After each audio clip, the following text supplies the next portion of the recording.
വരാത്ത രീതിയിലുള്ള വികസനമാണ് നടക്കുന്നത്. NH-66 എന്ന് പറയുമ്പോൾ മലയാളികളായ നമ്മെ സംബന്ധിച്ചിടത്തോളം നമ്മുടെ തൊട്ടയൽവക്കത്തുള്ള ഇടപ്പള്ളി ഏതാണ്ട് 1972 30 മീറ്റർ റോഡിന് വേണ്ടി സ്ഥലം കണ്ടെത്തിയതാണ്. 1982 30 മീറ്റർ റോഡിന് വേണ്ടി എടപ്പള്ളി മുതൽ മംഗലാപുരം വരെയുള്ള പ്രദേശങ്ങളിൽ റോഡ് നിർമ്മിക്കുന്നതിന് വേണ്ടി സ്ഥലം കണ്ടെത്തുകയും ആ സ്ഥലങ്ങൾ ഫ്രീസ് ചെയ്യുകയുണ്ടായി. 1982 മുതൽ നാം ഇപ്പോൾ സംസാരിക്കുന്ന കാലയളവ് വരെയുള്ള ഓരോ ഘട്ടങ്ങൾ പരിശോധിച്ചാൽ ഇന്ത്യ രാജ്യത്ത് മാറി മാറി വന്നിട്ടുള്ള ഭരണ സംവിധാനങ്ങൾ, കേരളത്തിലെ ഭരണവർഗ മുന്നണികൾ, അവരൊക്കെ നിലപാടുകൾ സ്വീകരിക്കുമ്പോൾ ബഹുമാന്യനായ നരേന്ദ്രമോദി, ശ്രീമാൻ നിതിൻ ഗഡ്കരിയുടെ നേതൃത്വത്തിൽ ഏതാണ്ട് 45 മീറ്റർ വീതിയുള്ള അതിമനോഹരമായ ദേശീയപാത ഇന്ന് സമ്പൂർണമായി കൊണ്ടിരിക്കുകയാണ്. ഒരു സ്ഥലത്തും സമരങ്ങളില്ല, ആരെയും വേദനിപ്പിക്കുന്നില്ല, ആരുടെയും കണ്ണീര് വീഴ്ത്താതെ സ്ഥലം അക്വയർ ചെയ്യുമ്പോൾ നിലവിലുള്ള വിലയുടെ 2-3 ഇരട്ടി തുക കൊടുക്കുകയും കെട്ടിടങ്ങൾ പൊളിച്ചു മാറ്റുമ്പോൾ നിലവിലുള്ള സ്ക്വയർ ഫീറ്റ് ഏതാണ്ട് 2400 കണക്കാക്കി 4800 രൂപ വരെ സ്ക്വയർ ഫീറ്റിന് കൊടുത്തുകൊണ്ടാണ് ആരെയും വേദനിപ്പിക്കാതെ, ആരുടെയും കണ്ണീര് വീഴ്ത്താതെ, ഒരു സമരങ്ങളും രാജ്യത്തില്ലാതെ ദേശീയപാത വികസനത്തിന്റെ സമഗ്രമായ മുന്നോട്ട് പോക്ക് നടക്കുകയാണ്. ഒരു മരം മുറിച്ചാൽ പണം, പട്ടികജാതി വിഭാഗത്തിൽപ്പെട്ട ആളുകൾക്ക് 1 വർഷം സൗജന്യമായ വാടക, കസേരയും മേശയും കൊണ്ടുപോകുന്നതിനുള്ള പണം, 100% അവരുടെ അക്കൗണ്ടിൽ ടാക്സ് ഇല്ല. അങ്ങനെ ഏതാണ്ട് 1,40,000 കോടി രൂപ ദേശീയപാത വികസനത്തിന് വേണ്ടി ശ്രീ നരേന്ദ്രമോദി കേരളത്തോടൊരു പക്ഷപാതപരമായ സമീപനം സ്വീകരിക്കാതെ കേരളത്തിന്റെ വികസനത്തിന് വേണ്ടി ഇന്നും കൊടുത്തുകൊണ്ടിരിക്കുകയാണ്. നമുക്കറിയാം, ശ്രീമാൻ നരേന്ദ്രമോദി നടപ്പാക്കിയിട്ടുള്ള എല്ലാ വികസന പ്രക്രിയയുടെയും ഏറ്റവും ഭാഗവാക്കാകാൻ, ഏറ്റവും സന്തോഷത്തോടെ സ്വീകരിക്കാൻ അവസരം കിട്ടിയിട്ടുള്ളത് ഈ എറണാകുളം ജില്ലയിലാണ്. ഈ എറണാകുളം ജില്ലയിൽ നടന്നിട്ടുള്ള എല്ലാ വികസനവും ശ്രീമാൻ നരേന്ദ്രമോദിയുടേതാണ്. ഇന്ത്യയിലെ ഏറ്റവും വലിയ കപ്പൽശാല കൊച്ചിൻ ഷിപ്പ്യാർഡ് ലോകത്തിന് മാതൃകയായി വളർന്നുകൊണ്ടിരിക്കുകയാണ്.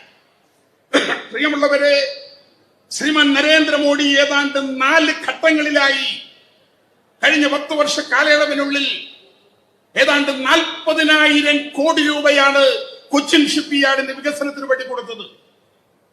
ഇന്ത്യ രാജ്യത്തെ ഏറ്റവും വലിയ റിഫൈനറിയായ കൊച്ചിൻ റിഫൈനറി ഈ കൊറോണ കാലയളവ് ഉൾപ്പെടെ ഏതാണ്ട് 15,000-ഓളം പുതിയ തൊഴിൽ സാധ്യതകൾ ഉറപ്പുവരുത്തുന്ന ആ കൊച്ചിൻ റിഫൈനറിക്ക് 3 ഘട്ടങ്ങളിലായി ഏതാണ്ട് 45,000 കോടി രൂപ. നമുക്കറിയാം, കുറെ കാലങ്ങളായി നമ്മുടെ തൊട്ടയൽവക്കത്തുള്ള FICT ബഹുമാനായ ശ്രീമാൻ CATU നേതാവ് ചന്ദ്രൻപിള്ളയും ബഹുമാനായ നമ്മുടെ NP ശങ്കരൻകുട്ടിയുടെയൊക്കെ നേതൃത്വത്തിൽ കഴിഞ്ഞ ശ്രീമാൻ നരേന്ദ്രമോദി അധികാരത്തിൽ വരുന്നതിന് മുമ്പ് നിരന്തരമായ സമരമായിരുന്നു FICTയുടെ നിലനിൽപ്പിന് വേണ്ടി. കുടിൽകെട്ടിയുള്ള സമരം, കേരളത്തിലെ മുഖ്യമന്ത്രിമാരും വമ്പൻ നേതാക്കന്മാരും ഒക്കെ അണിനിരത്ത സമരം. ഇന്ന് നമുക്കറിയാം, FICT എന്ന് പറയുന്ന ഇന്ത്യ രാജ്യത്തെ ഏറ്റവും വലിയ വളനിർമ്മാണശാല അത്യന്താധുനികമായ സൗകര്യങ്ങളോടുകൂടി ഏറ്റവും ലാഭകരമായി മുന്നോട്ട് പോകുകയാണ്. അങ്ങനെ ശ്രീമാൻ നരേന്ദ്രമോദിയുടെ നേതൃത്വത്തിൽ ഒരുപാട് വികസനങ്ങൾ നടക്കുകയാണ്. നാം ഇപ്പോൾ കാണുന്ന ഈ മെട്രോ, ഈ കൊച്ചിൻ മെട്രോ ശ്രീമാൻ നരേന്ദ്രമോദിയുടെ സഹായത്തോടു കൂടിയാണ്. ഈ ഇടപ്പള്ളിയിലേക്ക് പ്രവേശിക്കുമ്പോൾ റോഡിന്റെ 2 സൈഡിലായി അതിമനോഹരമായ ഫുട്പാത്തുകളാണ്. സ്മാർട്ട് സിറ്റിയുടെ പേരിൽ ശ്രീമാൻ നരേന്ദ്രമോദി കൊടുത്തത് ഏതാണ്ട് 2,400 കോടി രൂപയാണ്. അമൃത നഗരം പദ്ധതി ശ്രീമാൻ നരേന്ദ്രമോദി കൊടുത്തതാണ്. ഇവിടുത്തെ ശുദ്ധജല പദ്ധതി ശ്രീമാൻ നരേന്ദ്രമോദിയുടേതാണ്.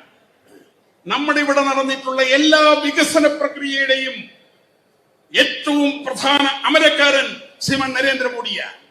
നിർഭാഗ്യം എന്ന് പറയട്ടെ, ഈ കേരളത്തിലെ ഭരണകൂട ഭീകരത, പിണറായി വിജയന്റെ ഗവൺമെന്റ് പാവപ്പെട്ടവന് വേണ്ടി ശ്രീമാൻ നരേന്ദ്രമോദി ആയുഷ്മാൻ ഭാരത് എന്ന് പറയുന്ന പാവങ്ങൾക്ക് വേണ്ടിയുള്ള 5 ലക്ഷം രൂപയുടെ ചികിത്സാ പദ്ധതി പ്രഖ്യാപിക്കുമ്പോൾ ആ കാലയളവിലെ ആരോഗ്യമന്ത്രി ശ്രീമതി ശൈലജ ടീച്ചർ പറഞ്ഞു കേരളത്തിൽ കാരുണ്യ പദ്ധതിയുണ്ട്.